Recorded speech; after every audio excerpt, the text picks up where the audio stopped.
Aku benci pengkhianatan. Mentari pagi sudah mengintip dari balik jendela kamar Biatin. Jovita masih tertidur lelap. Selimut tebal membungkus tubuhnya. Tidur meringkuk seperti kebiasaannya. Non, belum bangun.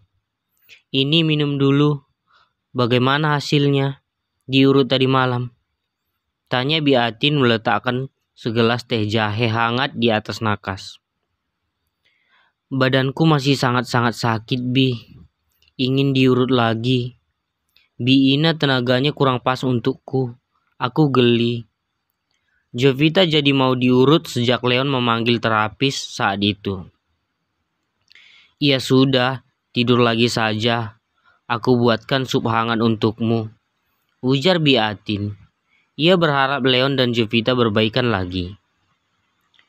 Biatin tidak tahu kalau wanita berwajah cantik itu telah memberinya obat tidur malam itu, dan ia tidak tahu kalau Jovita menyusup keluar dari istana Leon.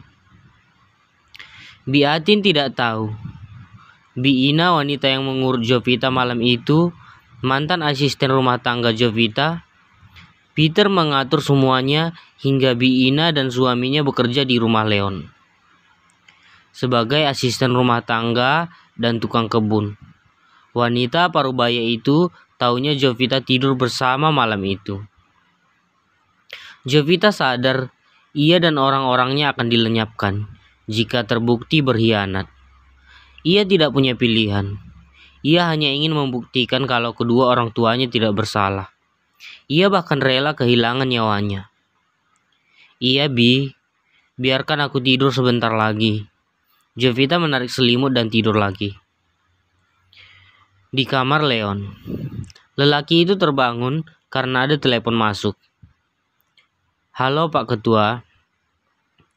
Naga, apa yang terjadi? Kalau kamu tidak mampu mengerjakan hotel saya, biar saya saja. Otak Leon belum connect karena ia baru bangun. Ada apa Pak Ketua? Kamu nyalakan televisi. Breaking news. Telah ditemukan seorang wanita cantik tewas tergantung di pintu kamar apartemennya. Diketahui bernama Siska Pratiwi. Polisi juga menemukan sebuah kertas perjanjian kerjasama di tangannya dan kerjasama pembangunan sebuah hotel mewah milik seorang pengusaha kaya Bokoy di Mako. Penyebab kematian masih dalam penanganan polisi. Bereskan masalahnya. Baik Ketua. Wajah Leon menegang. Ia bagai disambar petir di siang bolong. Hal yang paling tidak disukai oleh para mafia. Salah satunya berurusan dengan polisi. Menurut mereka hanya buang-buang waktu. Tidak lama kemudian, ia berpakaian dan berjalan dengan wajah tegas. Ia menuju kamar Bu Atin. Setelah ia tahu Jovita ada di sana. Di kamar Bu Atin. Saat Jovita lagi tidur, tiba-tiba ada tangan kasar menarik selimutnya. Leon berdiri dengan rahang mengeras. Biatin yang datang membawa sup hangat terlihat sangat kaget dengan kemarahan Leon. Apa ini juga ulahmu? Tanya Leon melemparkan lipatan koran ke depan Jovita.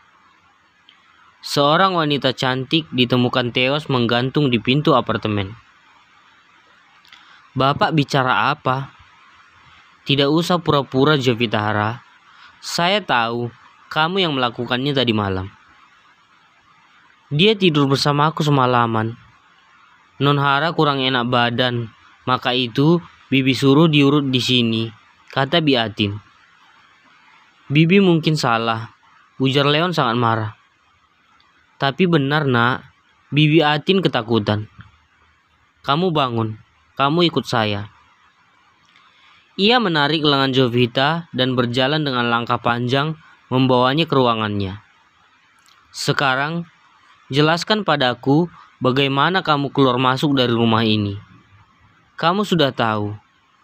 Kalau saya sudah marah Nonara. Kalau sudah marah tidak peduli dengan semuanya. Jangan paksa saya melakukannya. Ceritakan semuanya. Jangan sampai saya mencari tahu sendiri dan tidak memberi ampun padamu." Ujar Leon mengeluarkan pistol dari balik pinggangnya dan mengarahkannya ke kening Jovita. "Katakan juga, sejak kapan kamu menyadap ponselku dan mengawasi ruang kerjaku?" Wajah Leon sangat marah.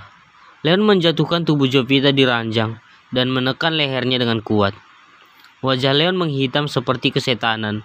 Menyadari ponselnya disadap, ia murka. "Tuduhan kamu tidak beralasan. Kamu banyak musuh di mana-mana. Kenapa harus saya?"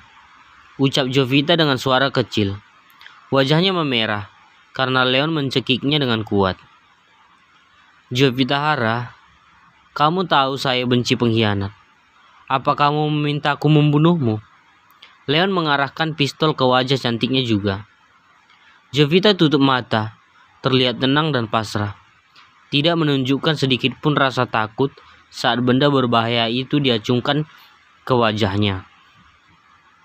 "Lakukanlah, akhiri penderitaanku. Kirim aku bersama orang-orang yang aku cintai. Aku merindukan mereka," ucap Jovita dengan mata tertutup. Air matanya menetes deras. Leon diam. Tubuhnya ikut bergetar. Ia juga menangis, mengusap air matanya dengan kasar. Dor. Leon seperti kesetanan. Ia berteriak dan menembakkan senjata ke lantai, lalu berdiri dan menyimpan benda berbahaya itu ke balik pinggangnya, meninggalkan Jovita yang masih terlentang di atas ranjang. Leon meminta Bu Atin membantu. "Non, kamu tidak apa-apa." "Tidak apa-apa, Bi. Mari ikut Bibi. Kamu masih sakit." "Aku tidak tahu apa masalahnya. Kenapa Pak Leon semarah itu padamu. Tetapi aku berharap kesalahpahaman antara kalian berdua cepat selesai. Bibi berharap siapapun yang mengadu domba kalian berdua dapat hukuman," ucap Biatin, membantu Jovita berdiri dan membawanya turun ke kamarnya. "Kamu sangat berbeda belakangan ini. Kamu sangat misterius, nak. Apa yang kamu rencanakan?" "Tidak ada, Bi. Apakah kamu pernah memimpikan mereka?" "Siapa? Mereka yang sudah tiada." Biatin mendekat dan menatapnya dengan dalam. "Jangan membahayakan nyawamu, nak. Kematian orang tuaku bukanlah hal yang sia-sia, Bi. Itu artinya kamu mengakui tuduhan Leon padamu. Kamu dibalik semua ini. Dia tidak punya bukti untuk membuktikan kalau aku yang melakukannya, Bi. Dengar, nak Jovita, kamu masih tinggal di rumah ini. Jangan lakukan hal yang berbahaya. Bibi sayang padamu, sayang pada Leon juga." "Makasih, Bi. Bibi mau belanja untuk dapur. Apa kamu mau titip sesuatu?" Biatin menyemprotkan parfum ke tubuhnya tiba-tiba. Uak. Jovita mual karena parfum Bu Atin seperti bau minyak kemenyan. Ia berlari ke kamar mandi dan memuntahkan isi perutnya. "Non, kamu tidak apa-apa?" Wajah Bu Atin sangat panik. "Hanya masuk angin. Karena itu aku ingin diurut sama Bibi lagi," ucap Jovita membersihkan mulutnya dengan air. "Bibi punya obat gosok. Badan lemas dan masuk angin langsung baikan," ucap Biatin menuangkan ke telapak tangan. "Bek, bau banget." Jovita berlari ke kamar mandi lagi dan muntah seketika. Wajah Bu Atin menegang. "Apa kamu hamil?" "Tidak akan terjadi, Bi. Non Hara, ayo kita periksa." "Bibi, itu tidak akan terjadi. Tidak akan aku biarkan benih lelaki jahat itu ada di rahimku. Aku tidak akan sudi," teriak Jovita marah. "Nak, jangan seperti itu. Mungkin jika kamu benar hamil, Leon akan berubah." Dia tidak akan berubah, Bi. Justru dia akan membunuhku jika aku benar hamil. Dia akan membunuhku seperti wanita-wanita yang pernah ia hamili. Kamu wanita yang berbeda, nak. Kalau begitu, biarkan Bibi membantumu. Itu tidak akan terjadi, Bi. Jika itu terjadi, aku akan mengambil pisau dan merobek perut ini dan mengeluarkannya dari sana. Ucap Jovita. Rasa bencinya pada Leon membuat hatinya penuh kegelapan. Ia sangat marah. Leon baru saja menodongkan senjata padanya. Lelaki itu menuduh ayahku penipu. Aku tidak sudi mengandung anaknya. Jangan ucapkan kata-kata seperti itu, sayang. Bibi sangat takut mendengarnya. Oh dewa, tolonglah mereka berdua. Wanita itu menangis sangat sedih.